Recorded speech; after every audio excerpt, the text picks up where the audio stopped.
Zig. And I'm Hannah Hampton, and you're listening to HR After Hours.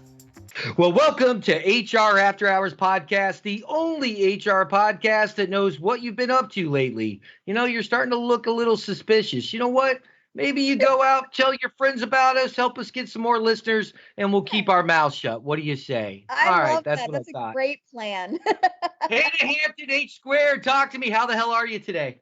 I'm good. Same old, same old. I feel like typically I've got something to bitch about up front, but I'm good. All right. We got a bitch-free Hannah Hampton. Is work as crazy for you as it is for most other HR professionals right now, myself included? Oh my gosh. It's been crazy. And I feel like every HR professional out there feels our pain. Yeah, just super busy. I will not complain. If they need me, busy means I continue to be employed. Absolutely. I mean, yeah, we're all a little cuckoo for Cocoa Puffs, but it is nice to feel needed every once in a while. Not needed, but needed. What's funny is, speaking of doing things for crazy pressure and work, we don't send each other as many HR articles or as frequently because it's like that's the last thing we're doing in our free time. We both have our morning rituals and there's certain newsletters and things we read, but neither one of us is going, ooh, I wonder what's going on the HR world. Like most of our peers not having a lot of extra time. Mm-hmm. But holy cow, you found something that is both interesting, but we can make a little light of it today. I think it's more of a thread, I guess. I think it's good. You know, I'm on LinkedIn quite a bit. I use it for networking. I use it for recruiting. I think most professionals or many professionals are on LinkedIn. You know, I've started to follow quite a bit of, I would consider them to be HR influencers. And I totally hate that word, but I feel like that's the best way to describe people who are heavily, I guess, active on LinkedIn. And I follow a person by the name of James Hornick. I think it's really funny on his LinkedIn profile. It says, #3 ranked sarcastic commenter on LinkedIn. So I'm like, you had me at sarcastic commenter. So right. Somebody that I follow, and a number of weeks back, this is not fresh on their page, but a number of weeks back, James posted something. Have you heard of repressive interviews? It's the new. He kind of joked and said it's ghosting as a process. So he goes into, for years I've said recruiters ghosting candidates is not some nefarious, cruel scheme. It's just a matter of high workload and a lack of organization, which I totally get that. Recruiters, I'll double down and say all people tend to be disorganized. Not everyone, but you know what I mean. People lose track of shit. And when the workload expands, balls get dropped. Well, it is impossible to ghost anyone if you simply keep an electronic task list and follow up. Come on, gang. The ghosting equation is simple. High workload plus poor organization equals, and he put the ghost emoji, which I think that's cute. He's like, that's what I thought anyways. And I received this DM from her contact. And I think here's the part that's really interesting. I went on an interview yesterday and had to share something that the hiring manager / recruiter told me. On my way out, she said, we do repressive interviews. So if we like you and want you to come back for the next stage, we will contact you. If we decide we don't want to move forward, you won't hear from us at all. WTF is that? Have you ever heard of that? And James Hornick said, what? And he said, I thought I had seen it all. I was wrong. There is no bottom. Enjoy your Friday. So repressive interviews is what the recruiter called it. And basically saying, we're going to interview you, but we're not going to call you back if we don't like you. Mick, what are your thoughts on this? So I'd like to say this is a pause for dramatic effect. I'm a little stumped. I'm stupefied because it's and I can tell in the way he wrote it. He was a little like, "Are you fucking with me on this one? Is this a joke?" Yeah. And I went down and read a little bit on the thread, and there was one person that they're like, well, maybe they didn't really. I couldn't find anything about repressive interviewing. Maybe they meant progressive. Whatever it is, you can call it what. Yeah, exactly. Yeah, we're going to have some coffee, discuss the meaning of life, and then we'll kind of see how your aura works in with ours to come join our company. I guess that's a progressive interview. I don't know. It does definitely fall under the what the fuck category, but it doesn't surprise me. And the reason it doesn't surprise me is there's several different ways that this could have happened. First off, it could have been really the recruiting coordinator who was doing screens, and they just kind of made up that terminology. It doesn't surprise me because there are ways to do this, what this person I think was trying to do in a much more professional manner. And what I mean by that is, well, first off, what was your reaction when you read this? Because I know obviously it got something from you or I wouldn't have received it from you. I think it's terrible. Like, it's one thing. I mean, we've all applied to places and never, you throw your resume out there and you don't hear from places again. It sucks, but it happens. And that's, I feel like, expected. Really, like, I don't even know if they got my resume or, and they did, because typically you get an auto response. Thank you for applying. We will get back to you or whatever. But the fact, if you're actually speaking to that person, you owe them we like you or we don't. I mean, to me, I feel like it is a cop-out. I feel like it is, I just feel like it's lazy. If you are interviewing someone, you owe them a response. Either we're moving forward or we're not. It's not hard to have, I mean, let's get real. You can have saved email templates. There's templates. I know that my ATS has easy templates. It's like a click of like 3 buttons. It's not hard to give someone a response. So, and I can't imagine that they're interviewing that many people where they can't get a response. And especially if you're using an ATS system, and maybe they're not, but even if you're not, it's called a template. Back in my early days, I used to be a campus recruiter, and I would get hundreds and hundreds of applications. And we always responded to them. We responded to applications. We responded to interview declines. I mean, you knew where you stood. And I think this is just, and this was years ago. I feel like technology is way better than it was 15, 16, 17 years ago when I was doing this. Technology is way better. So that's not hard to have a canned response. And I know people bitch about canned responses, whatever. I would rather get a canned response telling me I'm not the right candidate than just sit there and wait forever. Now, before I let you respond to that, I want to share a story. I want to share a fun story. This was probably, this was probably like 2005. It was a long time ago. I interviewed for a job at this place, and it was an interesting position. However, during the interview, the person I would report to, we just didn't vibe, and I could feel it. It was one of those things where we didn't vibe, and I knew that I wasn't going to get an offer for the job. I am not kidding you. Like, I didn't hear from them for like 4 months.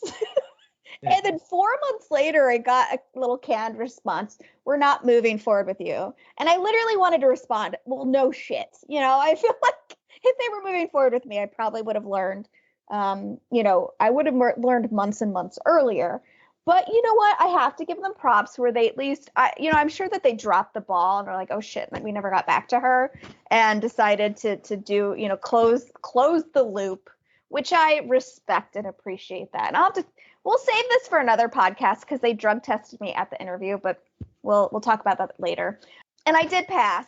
Like, that wasn't the reason that I didn't get the job. Well, here's what I think on that line. If I had received something 4 months after I had actually met them, I would have responded with, wow, I am really surprised to receive this email. I just assumed that I was automatically moving to the last round, and you were just waiting for the other candidates to catch up with me, and then we were going to do my next interview. I have not been looking at all. Holy cow, I don't know what to do. How could you not tell me this earlier? What was really funny is I was like deep into my new job at the time, months in, and I loved the job that I'd gotten, and I remember I laughed at it, but thinking it was one of those things where I'm like, yeah, I know, and I'm exactly where I need to be because I got the job that I really, really wanted.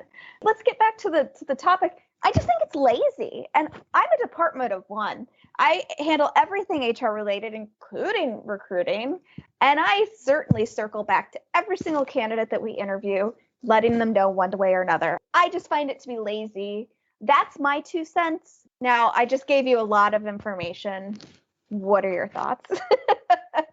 Oh my God, you just used your total scripted close of the interview. So I know I gave you a lot of information. What are your thoughts? Someone's been interviewing lately there, Hannah. Don't. Ah ha ha.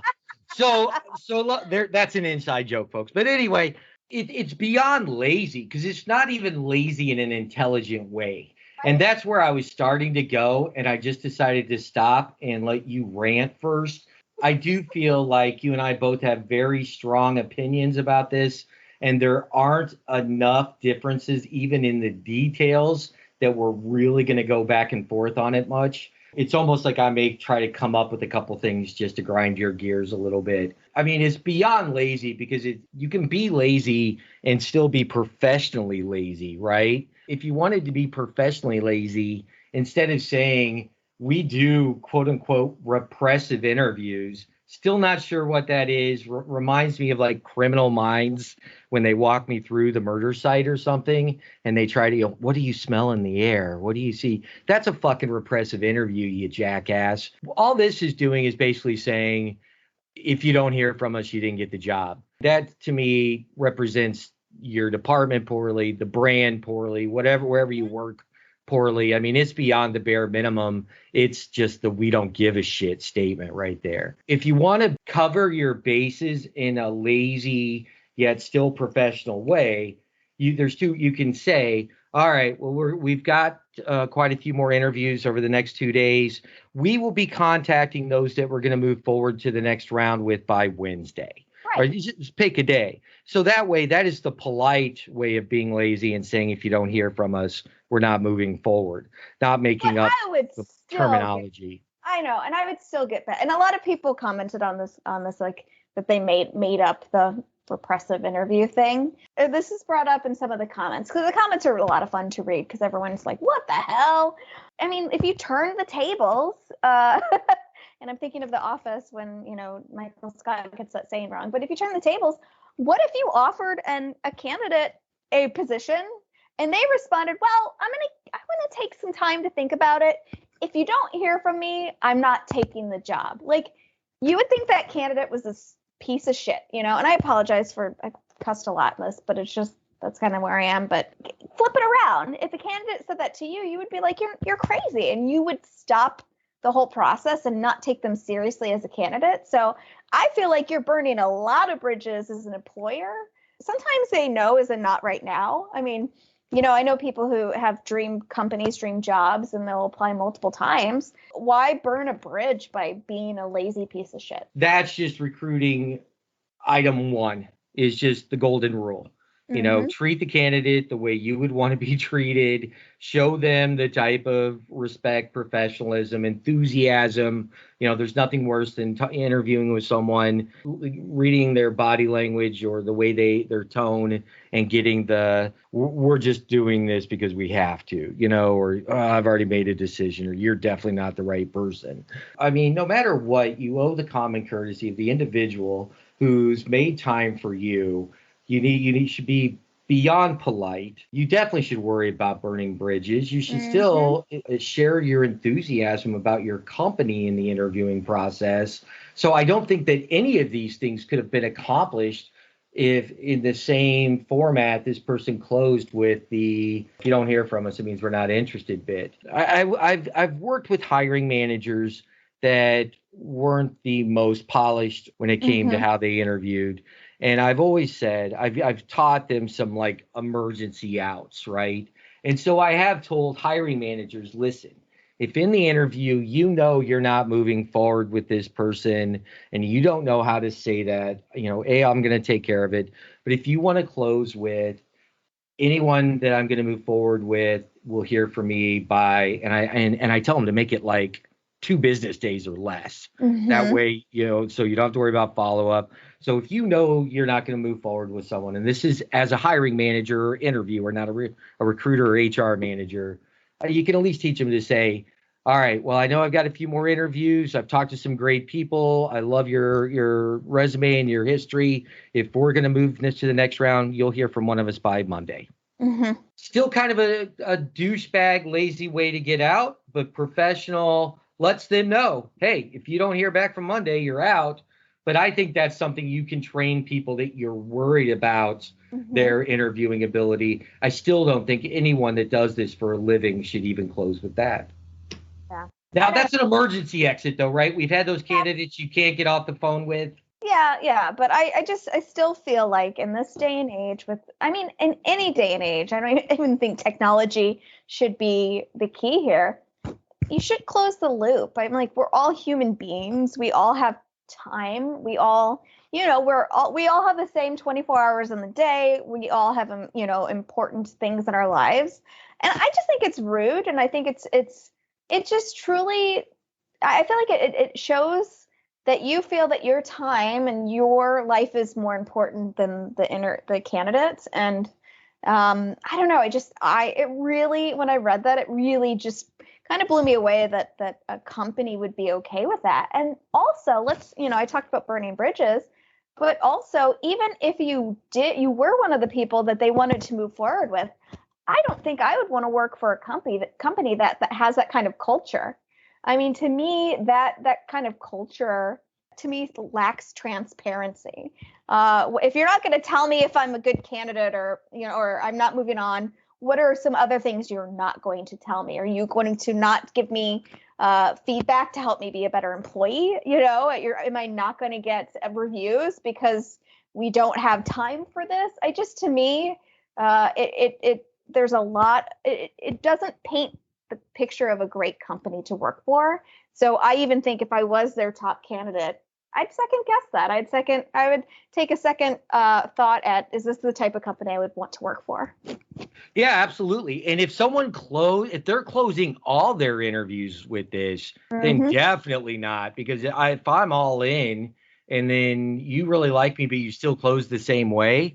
But if I would imagine, and this is maybe giving someone more of the benefit of the doubt than they deserve, that they would say different things at the end of an interview of someone they like, but they may not, right? They may just be doing a scripted with zero personality involved and individualism type of interview, and then they're reading that at close. That's an even worse thing. So there's no way to positively spin this other than just saying, I just really hope this was someone that was helping out at a career fair and they were just not really trained right, and that this isn't even part of the culture. I'm really gonna wish and shoot for the fences on that one here. And it doesn't say. It just says I went on an interview yesterday.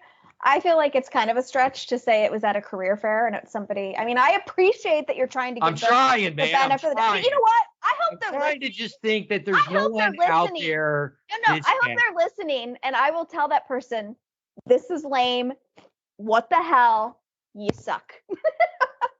Yeah, kind of a fucktastrophhe, if we're going to be honest. I mean, it's just really terrible. And we don't even know what kind of company it is. I mean, what if it's a company that sells a product? That's why I always made sure that all of my candidates felt good about the way things ended. Was I still wanted them to believe in my company and what it did in case they were going to be a future consumer. As the recruiter and HR manager, you're like the representation of the brand other than what marketing puts out there.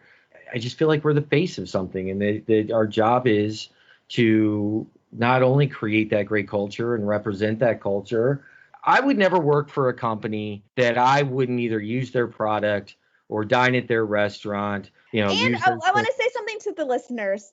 I've heard Mick say this so many. I've known Mick for many years, and this is a true statement because I've heard Mick say it before. It's something that he's very passionate about. So I will say this is not lip service. This is important to Mick. Yeah. So if I'm working for a company and I'm representing that company and I want to make it better by hiring the right people, or I want other people to know what a great company we have, even if they're not a fit for us, I want them to feel good about the interview and feel better about the company. And I've done that before. I've had people say, I've never dined at that restaurant. Now I'll go there. Or I've never shopped online on your website. Now I'll do it. Whatever it was. And that's important. That makes me feel like even I could have a career fair where I don't get a candidate, but I know I've educated some other people on our company or products or whatever, Yeah. and felt good that my day wasn't a waste. And I've told DMs and regionals that. I've been like, yeah, well, no, I didn't find what I wanted, but I guarantee you we have some new customers, clients, whatever it Yeah. was. This is beyond lazy. This is just, I don't give a shit. Basically, Mhm. you're not going to hear from me. Our company really doesn't fucking care about what we do or who you are. I'd love to know what company this is. I would imagine. I know. Me I would be too. shocked if this didn't perfectly represent that company. Because when you hear stories like this, and then later you find out who it is, typically you're like, yep, that sounds about right.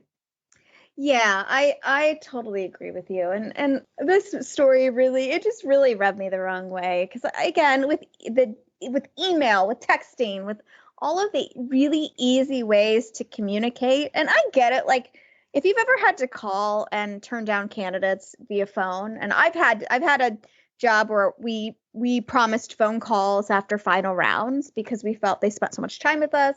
They deserve a conversation. And it's really hard, especially if somebody made it to the final round, they're really excited.